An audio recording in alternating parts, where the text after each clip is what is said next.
Pais disseram ao meu irmão que ele poderia ficar com a minha casa, e eu poderia apenas viver na caravana no quintal porque sou solteiro e ele tem esposa e filhos. É tão louco que não culpo ninguém que chame de mentira. Não vou discutir sobre isso. Mas isso aconteceu comigo. Também não me importo se alguém da minha família ver isso. Não vou adoçar nada. Mas também não vou revelar detalhes que possam identificar quem eu sou para quem não me conhece. Sou um homem solteiro nos meus 30 anos. Tenho um irmão de 29 anos, que já tem 4 filhos agora. Ele teve o primeiro aos 22 anos, e o segundo veio um ano depois. Depois o terceiro 2 anos depois. E o quarto é o mais recente, nascido há alguns meses. Minha cunhada e eu não nos damos bem, já que ela sempre gosta de tentar me provocar agindo de forma superior. Depois se transforma em uma rainha do drama, se vitimizando ao extremo, se eu revido de alguma forma. Ela pode chorar instantaneamente e fazer um show extremamente convincente para conseguir simpatia de quase qualquer um. Meus pais e meu irmão a adoram, mesmo sabendo exatamente como ela é de verdade e simplesmente não se importam. Ela é muito bonita. Mas ela é tão horrível que eu nunca poderia me sentir atraído por ela. Ela também se recusa a arrumar qualquer tipo de emprego, mesmo tendo um diploma universitário e minha mãe ajudando voluntariamente com as crianças o dia todo. Então suas finanças dependem inteiramente do meu irmão. Isso também significa que eles não podem se dar ao luxo de viver em qualquer lugar além da casa dos meus pais. E a privacidade é um pouco problemática com todos eles sob o mesmo teto em uma casa de 3 quartos construída nos anos 60. Quando crescíamos, meu irmão mais novo também era o favorito óbvio. Temos 3 anos de diferença de idade, mas ele desenvolveu um complexo de superioridade porque eu era punido severamente se eu revidasse contra suas travessuras de alguma forma naquela época. Era óbvio que meus pais se importavam muito mais com ele, porque ele recebia a maior parte de tudo, a menos que as pessoas os confrontassem sobre isso. O que acontecia com frequência por outros membros da família. Foi por isso que meus pais nos empacotaram e nos mudaram cerca de 240 quilômetros longe deles, então geralmente só nos viam em feriados, já que era uma viagem de 3 horas. Meu irmão ficou fisicamente abusivo comigo em várias ocasiões, flertava incansavelmente com minha primeira namorada até o ponto dela terminar comigo, e ria de qualquer infortúnio que eu tivesse. E meus pais só me diziam para aguentar quando eu ficava chateado com isso. Eu só recebia tratamento igual quando meus pais queriam manter as aparências. Eu admito que era bastante engraçado ver as caras deles sempre que tinham que me tratar igual ao meu irmão em aniversários e no Natal porque outras pessoas estavam presentes. Tínhamos parentes muito intrometidos, que adoravam fofocar e criar drama. Então meus pais faziam o possível para esconder o que realmente estava acontecendo e ameaçavam tirar todas as minhas coisas se eu não ficasse calado. Lembro que meus pais comemoraram muito quando eu completei 18 anos e saí de casa porque significava que eles não precisavam mais sustentar. Eu nem tinha terminado o ensino médio ainda quando saí. Mas dormir no sofá era muito melhor do que viver com eles. Eu mantinha pouco contato desde que saí de casa. Eles nem apareceram para minha formatura do ensino médio. Mas realmente não me importei. A partir desse momento, eu só costumava ver meus pais e irmão em feriados como o resto da família. O início da pandemia de 2020 não foi gentil comigo. Perdi meu emprego e não pude renovar o contrato do meu apartamento porque meu colega de quarto também perdeu o emprego e nenhum de nós podia pagar o lugar com o dinheiro do seguro-desemprego. Era um apartamento alugado com 2 quartos que eu realmente adorava. Quando o contrato estava acabando, meu colega de quarto saiu mais cedo para se mudar de volta para a casa de parentes, e eu tive que vender quase todas as minhas coisas porque em breve estaria sem teto se não fizesse uma mudança extrema. Eu realmente não deveria ter alugado um lugar tão caro. Mas eu gostava de viver a vida boa. Até que a vida não foi gentil comigo. E percebi que deveria ter morado em algum lugar muito mais barato para poder economizar mais dinheiro. Mas eu tinha um plano.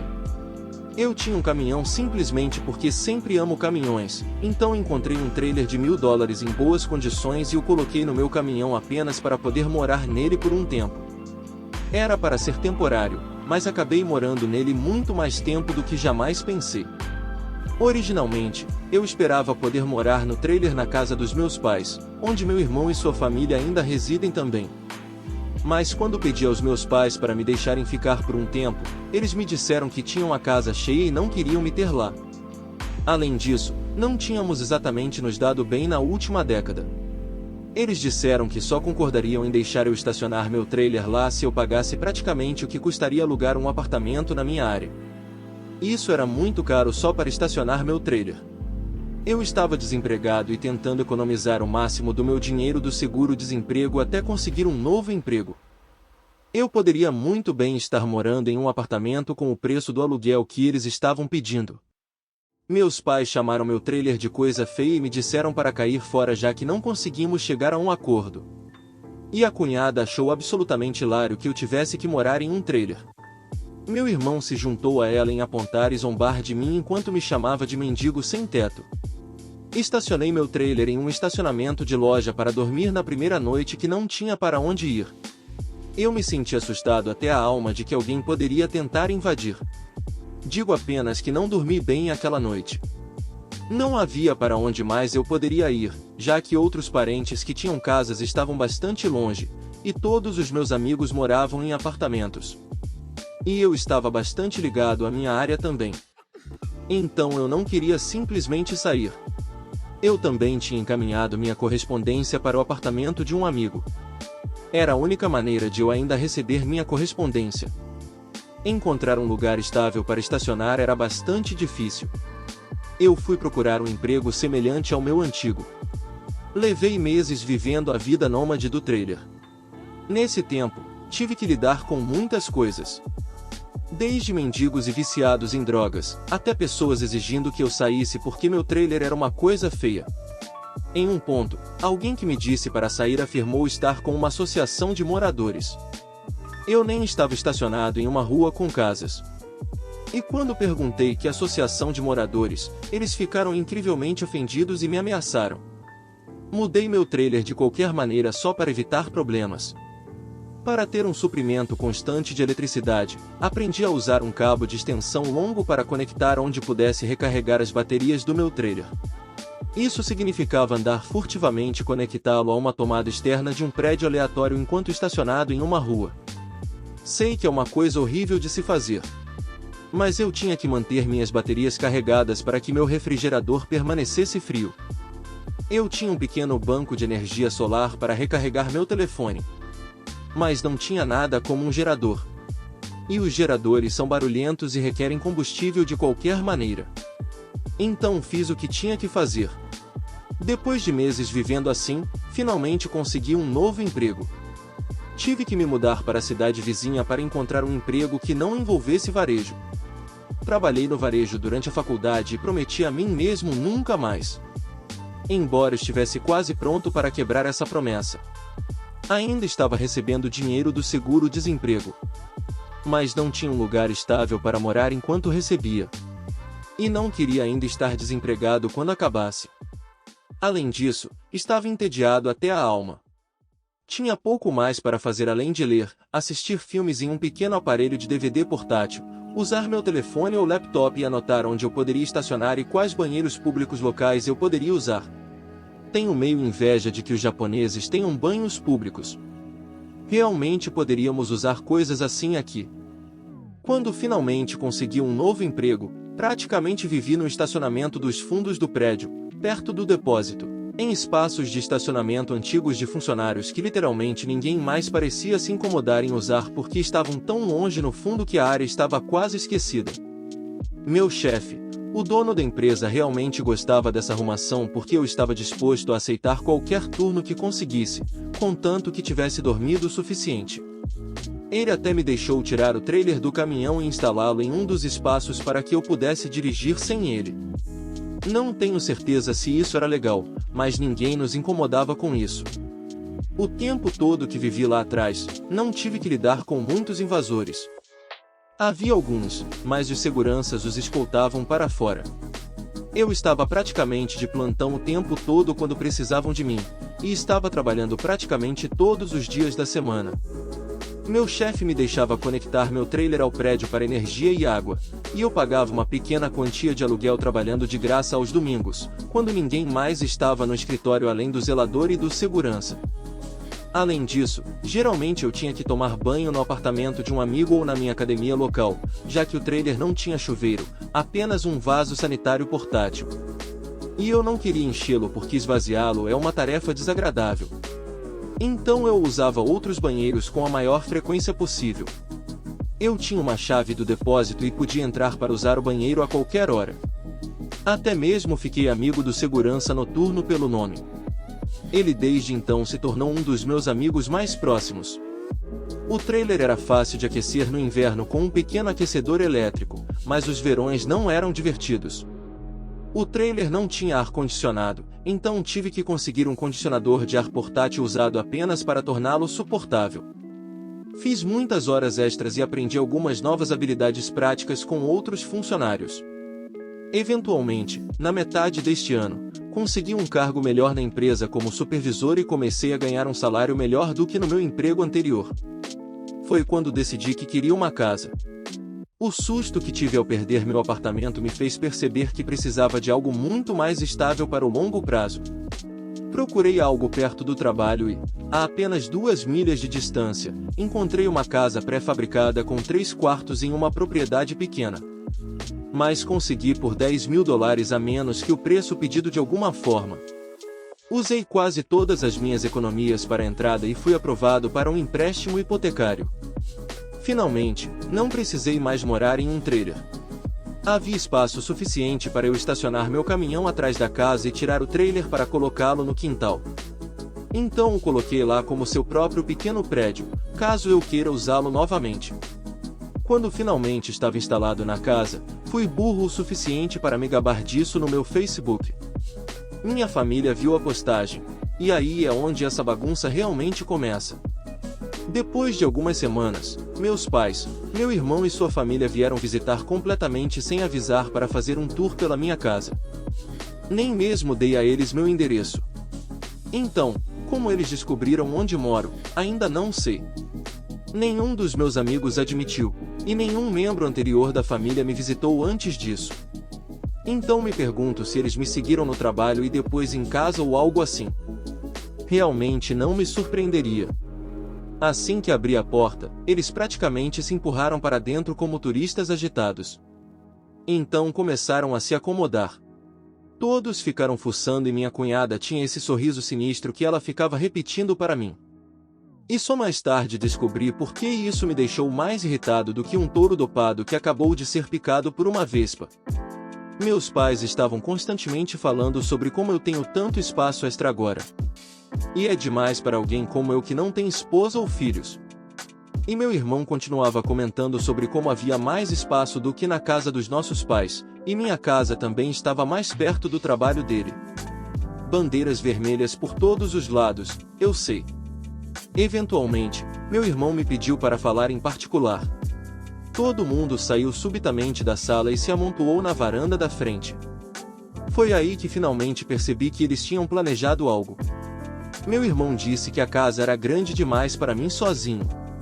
E eu deveria deixá-lo se mudar com sua família porque sua esposa está grávida do 4º filho. E minha casa é muito mais perto do trabalho dele. Ele apontou que eu já tinha o trailer, então poderia apenas viver nele do lado de fora enquanto eles vivem na casa principal. E quero destacar que meu irmão nunca mencionou oferecer aluguel. Lembre-se de que ele tem um bom emprego. Ele também começou a falar sobre como haveria mudanças e até toques de recolher. E que eu não poderia simplesmente entrar a qualquer momento sem aviso prévio. Se não fosse meu irmão, eu pensaria que a pessoa com quem estava falando tinha perdido a cabeça. Mas ele perdeu o juízo há muito tempo graças aos nossos pais o tratando como se fosse o centro do mundo. Tentei falar, mas ele continuava me interrompendo como se eu não tivesse voz no assunto. Não havia chance de eu alugar minha casa ou partes dela para ele. Outras pessoas talvez, apenas para pagar a hipoteca mais facilmente. Mas certamente não para ele, ou sua esposa desagradável. Ouvi falar desse exato tipo de situação em vídeos online muitas vezes. E nunca pensei que realmente viveria isso porque achei tão absurdo. Mas meus pais, meu irmão e minha cunhada se encaixam no perfil de um bando de loucos narcisistas e mimados. Então peguei meu celular e comecei a gravar. Então apenas segurei. Meu irmão nem parecia se importar ou perceber que eu tinha feito isso, e apenas ficou lá com os braços balançando enquanto falava sobre todas as razões pelas quais precisava da minha casa. Depois passou de dizer isso para agir como se fosse um acordo feito e tentar estender a mão para apertar a minha. Foi aí que finalmente mostrei minha determinação e disse de jeito nenhum. E disse alto o suficiente que ele recuou por um segundo. Eu raramente levantava a voz para ele nesse nível porque era punido pelos nossos pais sempre que fazia isso. Mas esta era minha casa, não deles. Minha coluna pode ser tão firme quanto quiser aqui. Eu me levantei e então disse a ele que minha casa não estava à venda. E agir como se eu fosse deixá-lo se mudar só porque eles querem, não vai fazer acontecer. Comprei minha casa para mim. E não é minha culpa que ele continue tendo mais filhos e tenha que continuar morando com nossos pais porque não pode se dar ao luxo de se mudar. Ele chegou o mais perto possível de mim sem me tocar e disse que eu não merecia casa, e ele precisava de um lugar melhor para sua família morar. Eu ri na cara dele e disse que era uma completa mentira porque trabalhei duro para poder comprar minha casa. Claro que eu merecia. Ele começou a gritar que eu não tenho esposa ou filhos, e não preciso de todo esse espaço. Então, eu poderia muito bem dar para ele. Disse que não ia dar nada a ele. E ele nem mesmo ofereceu para me pagar aluguel. Se eu deixasse ele se mudar, eu ainda estaria cobrindo a hipoteca inteira da minha própria casa sem nem poder morar nela. Então Dan me disse que ele não deveria ter que pagar aluguel porque sua família vem em primeiro lugar, e nossos pais disseram que eu ia fazer isso, e que eu vou. Gritei, como se a palavra deles fosse lei ou algo assim. E disse a Dan que eles não tinham o direito ou o poder de me dar minha casa para ele. Então, na hora certa, meus pais e minha cunhada entraram de novo pela porta da frente e me cercaram para tentar me fazer concordar. Houve muita briga. Mas para resumir a partir deste ponto, ouvi a frase apenas faça isso por Dan muito mais vezes do que consigo lembrar. Na briga, disse a todos que eles não têm voz na minha vida ou na minha casa. Minha cunhada gritou mais alto comigo sobre como ela estava grávida de novo, e eu não posso fazer isso com ela. Disse que não fiz nada com ela, ela apenas assumiu que poderia tirar e tirar de mim como se eu fosse simplesmente permitir. Eu não tinha obrigação com ela ou sua família. Então a chamei de vaca snob que nunca teve nenhum respeito por mim. Então, não me importo com o que ela pensa ou quantos filhos ela tem. Não tenho simpatia por ela. Ela não vai morar na minha casa. Bem, isso a deixou com raiva o suficiente para me atacar. Ela me deu um bom soco no rosto e tentou fazer mais, mas meu irmão a segurou para trás chutando e gritando. Ela continuou exigindo que ele a soltasse para que ela pudesse arranhar meus olhos. O telefone que eu estava segurando gravou praticamente tudo. Então o segurei e disse que ia chamar a polícia se eles não saíssem imediatamente. Meus pais disseram a meu irmão que estavam indo embora. Então minha mãe disse que eu tinha uma semana para voltar à razão. Disse a ela que não vou fazer isso, e para não voltar. Então disse a minha cunhada que meu celular gravou tudo, e se ela tentar algo, vou processá-la por agressão. Ela gritou comigo e então saiu chorando alto com as mãos no rosto. Minha mãe foi a última a sair pela porta ainda me forçando a aceitar essa proposta. Respondi dizendo que não vou fazer. O que acharam dessa história? Deixe sua opinião nos comentários. Não esqueça de deixar o like, se inscrever no canal e ativar o sininho para acompanhar mais vídeos como esse. Até logo!